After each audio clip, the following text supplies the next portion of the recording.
बिस्मिल्लाहिर्रहमानिर्रहीम। अल्लाहुम्मा सल्लि अला सय्यिदिना। क्लास 10th, अस्सलाम वालेकुम। लेक्चर नंबर 26 है आज हमारा। करेक्टरिस्टिक्स साउंड पढ़ना है या करेक्टरिस्टिक्स ऑफ साउंड।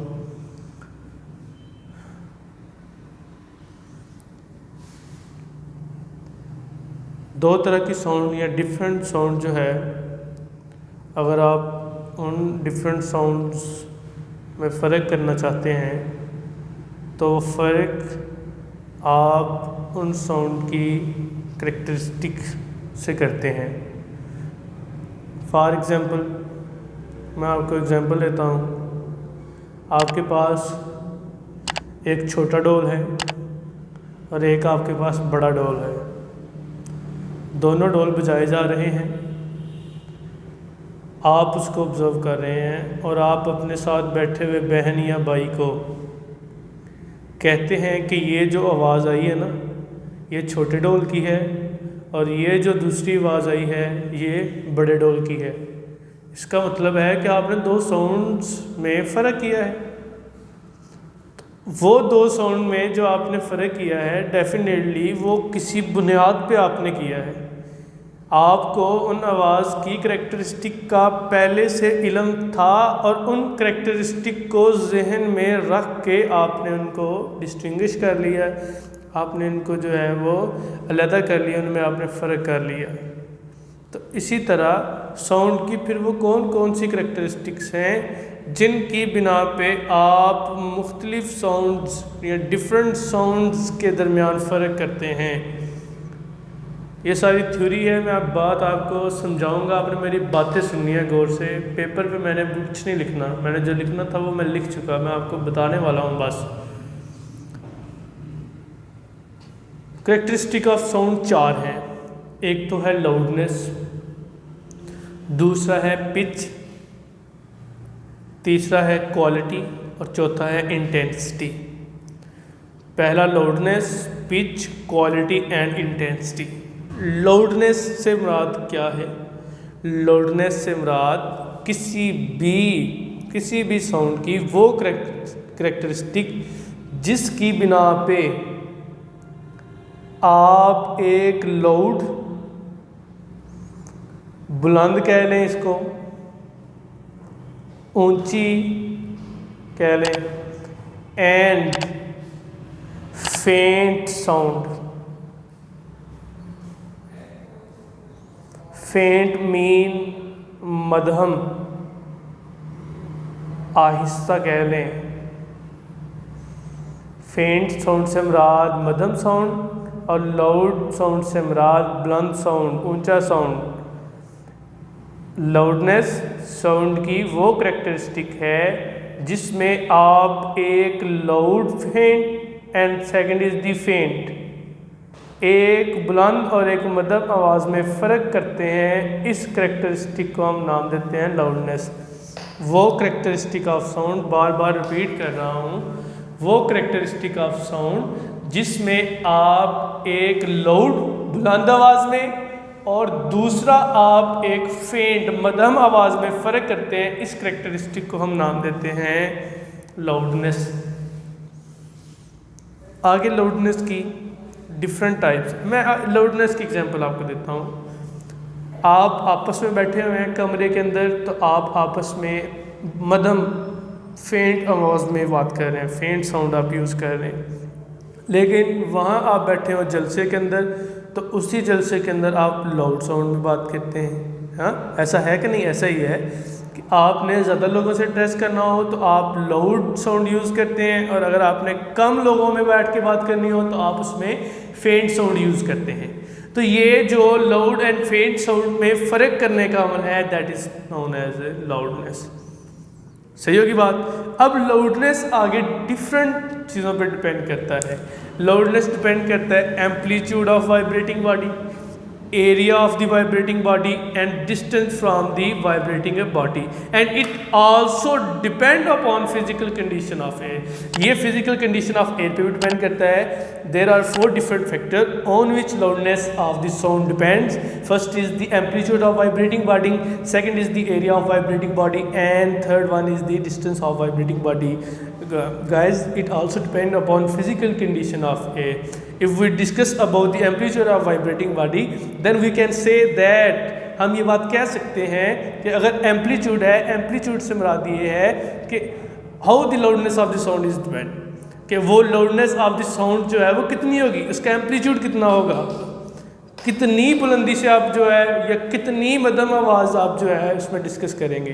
तो उसमें एम्पलीट्यूड ऑफ वाइब्रेटिंग बॉडी भी आ जाएगा कि अगर आपके पास किसी भी बॉडी की लाउडनेस है तो लाउडनेस तो एम्पलीट्यूड के डायरेक्टली प्रोपोर्शनल होगी. एम्पलीट्यूड क्या होता है, मैंने आपको बताया था, अगर आपको फर्स्ट चैप्टर याद है तो फर्स्ट चैप्टर में एम्पलीट्यूड आप जब डेफिनेशन आपने इसकी डिस्कस की थी तो डेफिनेशन में आपने बताया था the maximum displacement of vibrating body on either side from its mean position. Vibrating body है तो वाइब्रेटिंग बॉडी के पार्टिकल्स की जो मैक्सिमम पोजीशन है वो उसका क्या था, एम्पलीट्यूड था. तो एम्पलीट्यूड पे लाउडनेस कैसे डिपेंड करती है, मैंने आपको इसकी बात जो है कुछ यूँ समझाना चाहिए थी कि आपके पास फॉर एग्जांपल एक गिटार है, आप गिटार निकालें, आप गिटार की जो वायर है उसको हल्का सा प्लग करें, हल्का सा उसको छेड़ें तो आप देखेंगे आपको आवाज़ सुनाई देगी. उसी वायर को आप थोड़ा ज़्यादा ज़ोर से वायलेंटली प्लग करेंगे तो आपको ज़्यादा आवाज़ सुनाई देगी. हाँ, आपके पास ड्रम है, आप एक ड्रम को जो है आहिस्ता से स्टिक मारते हैं तो उसके पार्टिकल्स की जो वाइब्रेटरी मोशन है इज़ टू मच स्मॉल, तो आप देखेंगे आपको फेंट साउंड सुनाई देगी. लेकिन उसी ड्रम को आप ज़ोर से मारते हैं तो उसी ड्रम से आपको लाउड साउंड सुनाई देगी. इसका मतलब ये है कि वो जो particle of the medium vibrate कर रहे हैं उनका एम्पलीट्यूड डिफरेंट है. तो इस वजह से फिर लाउडनेस, अगर तो एम्पलीट्यूड कम है तो लाउडनेस भी कम, they are directly proportional to each other. अगर किसी बॉडी के वाइब्रेटिंग पार्टिकल्स का एम्पलीट्यूड कम है तो लाउडनेस भी कम होगी, और अगर एम्पलीट्यूड ज़्यादा है तो लाउडनेस भी डिपेंड होगी, कम होगी. ठीक है बात. इसी तरह एरिया है तो एरिया पे भी बिल्कुल वैसे. देखें अब आपके पास एक डोल है फॉर एग्जांपल, छोटा डोल है, उस डोल का उस वाइब्रेटिंग बॉडी, ये वाइब्रेटिंग बॉडी यही है, ये वाइब्रेटिंग बॉडी है, तो वाइब्रेटिंग बॉडी की ये आपके पास टोटल जो है वो एरिया है. एक आपके पास बड़ा डोल है, ये वाइब्रेटिंग बॉडी है. अब जब आप इसको जो है वो स्टिक के साथ मारेंगे तो डेफिनेटली आप देखेंगे कि इसका वाइब्रेटिंग एरिया जितना भी है उसके लिहाज से जो है वो साउंड प्रोड्यूस होगी.